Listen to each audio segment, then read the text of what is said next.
বর্ধমান দুর্গাপুর লোকসভা কেন্দ্রের ভোটের ময়দানে বিরোধী প্রার্থী শূন্য প্রচার সারলেন তৃণমূল কংগ্রেস প্রার্থী কীর্তি আজাদ। বৃহস্পতিবার দুর্গাপুরের চণ্ডীদাস মার্কেটে দলীয় কর্মী সমর্থকদের নিয়ে ফল থেকে শুরু করে সবজি মাছ কিনে জনসংযোগ সারলেন তৃণমূল প্রার্থী।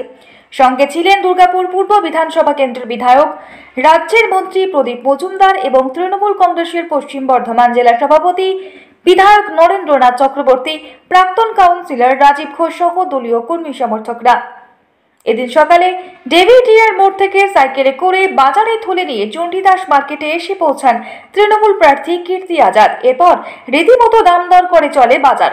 পাশাপাশি স্থানীয় ব্যবসায়ীদের বিভিন্ন সমস্যা এবং তার সমাধানের আশ্বাসন দিতে দেখা যায় প্রার্থীকে।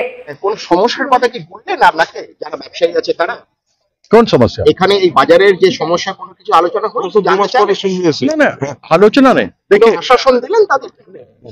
देखिए हर एक चीज समस्या आप कितना भी कीजिए समस्या रहेगा, उसको समाधान करने का प्रयास लोग करते रहते हैं। ऐसे जब कभी भी आएगा तो हमारा प्रयास जारी रहेगा। এই বিরোধী শূন্য এখনো প্রচার কতটা অ্যাডভান্টেজ দিচ্ছে আপনাকে? एडवांटेज क्या है? सिक्सर मार दिया वो लोग, वैसे ही पहले आउट हो गया। चल, আগামী দিনে কি আপনি এরকম আসতে থাকবেন মানুষের মধ্যে? हम यहीं थकेंगे, थक गए तो लोग सबका हमको आशीर्वाद मिलेगा और हम यहीं थकेंगे। सर्टिफिकेट কি মনে করছেন যে কত ভোটের মার্জিনে এখান থেকে আপনি জিততে পারবেন? ये तो भगवती माँ बोलेंगी कि कितना मार्जिन होगा। শূন্য প্রচারে কি মনে হচ্ছে যে কত লিড থাকবে আপনার? सब जगह लीड मिलेगा। অপরদিকে চণ্ডীদাস মার্কেটের বিভিন্ন সমস্যা এবং তার আশু সমাধানের লক্ষ্যে রাজনৈতিক সদিচ্ছার অভাবের অভিযোগ তুলে বিধানচন্দ্র রায় কোঅপারেটিভ সার্ভিস লিমিটেডের প্রাক্তন সম্পাদক তপন পাল অভিযোগের সুরে বলেন, আশ্বস্তের কথা বলা খুব ভুল এই মুহূর্তে, কারণ কথা দিয়ে অনেক সময় কথা রাখা সম্ভব হয় না। আমরা সবসময় আশা রাখি, আশা না রাখলে তো হবে না, দাবিও রাখবো, কিন্তু কতটুকু দাবি পূরণ করতে পারবেন জানি না আমরা।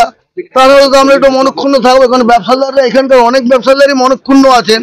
কারণ বর্তমান পরিস্থিতি আমরা আশা করেছিলাম যে কাজটা আমরা আরম্ভ করেছিলাম 817টা দোকান এখানে হয়ে যাবে বলে আমরা আশা করেছিলাম। তৃণমূল সরকার থাকাকালীন যে মেয়র ছিলেন অপূর্ব মুখার্জি যথেষ্ট সহযোগিতা করেছিলেন। বিগত দিনে যে বিধায়ক ছিলেন নিখিল ব্যানার্জি মহাশয় গত হয়ে গেছেন, উনিও সহযোগিতা করেছিলেন, তখন মার্কেটের কাজটা এগিয়ে ছিল।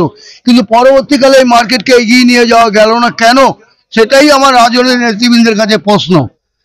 এই ধরনের সহযোগিতা আমরা মনে হয় পাইনি। যদি সেই ধরনের সহযোগিতা আমরা পেতাম তাহলে হয়তো এই মার্কেটটা ডেভেলপ হয়ে যেত। কারণ রাজনৈতিক সদিচ্ছা ছাড়া আমাদের পক্ষে, সাধারণ ব্যবসাদারের পক্ষে এই মার্কেট তৈরি করা সম্ভব নয়।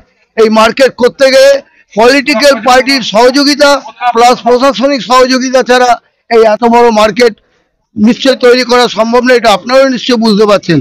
অর্থাৎ আপনাদের কাছে আমরা আবেদন রাখবো, মানে প্রচার মাধ্যমের কাছে আপনারাও আমাদের ব্যাপারটা মাঝে মাঝে তুলে ধরুন, তাহলে সরকারের যদি একটু টনক নড়ে। যেই জন্য হয়নি না, ভোট হচ্ছে না, আজ 2.5 বছর হয়ে গেল ভোট হচ্ছে না। আমরা ভোটের জন্য দাবি রাখছি, জানি না কেন করতে পারছেন না, কোনো উত্তর নেই।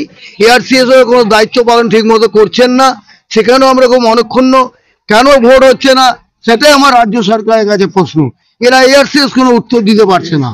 এদের যখনই বলছি তখনই বলছে, এক সময় বলছে ইনজাংশনে আছে, এক সময় বলছে রাজ্য সরকারকে বলুন। ব্যাপারটার মধ্যে আমরা ধোঁয়াশার মধ্যে রয়েছি। আর এই যে সাধারণ দোকানদার, এরা সব সময় আমাদের উপর একটা চাপ সৃষ্টি করবেই, স্বাভাবিক কথা। ইলেকশন কেন হচ্ছে না, কমিটি কেন হচ্ছে না, অনেক এখানে অনেক মেম্বারশিপ চেঞ্জ হওয়ার ব্যাপার আছে, অনেক ডেভেলপমেন্টের ব্যাপার কাজ বাকি আছে, ইলেকট্রিক আনার ব্যাপার আছে। এগুলো বোর্ড না থাকলে করবে এটাকে? বোর্ড যে কাজটা করতে পারে প্রশাসকের পক্ষে সে কাজ করা সম্ভব নয়। তৃণমূল প্রার্থীর এদিন জনসংযোগ প্রসঙ্গে কটাক্ষ করে বিজেপি বিধায়ক লক্ষণ গরুই দাবি করে, কে 6 মারে আর কে কিক মেরে বাইরে মাঠের বাইরে হয়ে যায়, সময় হলে বুঝতে পারবেন। বারবার বলেছি কীর্তি আজাদকে বাংলা মানুষ চেনে না, মা মাটি মানুষের নাম করেছিল।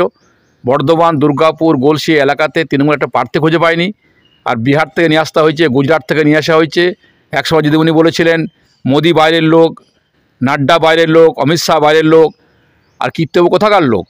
ভাগলপুরের লোক। তার আবার কীর্তি জানেন না তার বাবা কী কীর্তি করেছেন? তার বাবা মুখ্যমন্ত্রী ছিলেন, 50 হিন্দুদের বিতাড়ন করেছেন। একজন আমাদের হিন্দু মহিলা ভাই বোনকে অপহরণ করেছিল, তাকে সাহায্য করেননি। তিনি 20 বছর ধরে বিজেপি করেছেন, তারপরে কংগ্রেস করেছেন, এখন তৃণমূল করবেন, পরে ছিন্নমূল করবেন। অস্তিত্ব আছে নাকি?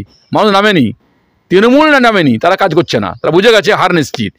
দুর্গাপুর থেকে তন্ময় দাসের রিপোর্ট, দ্য ই-পেপার ডিজিটাল।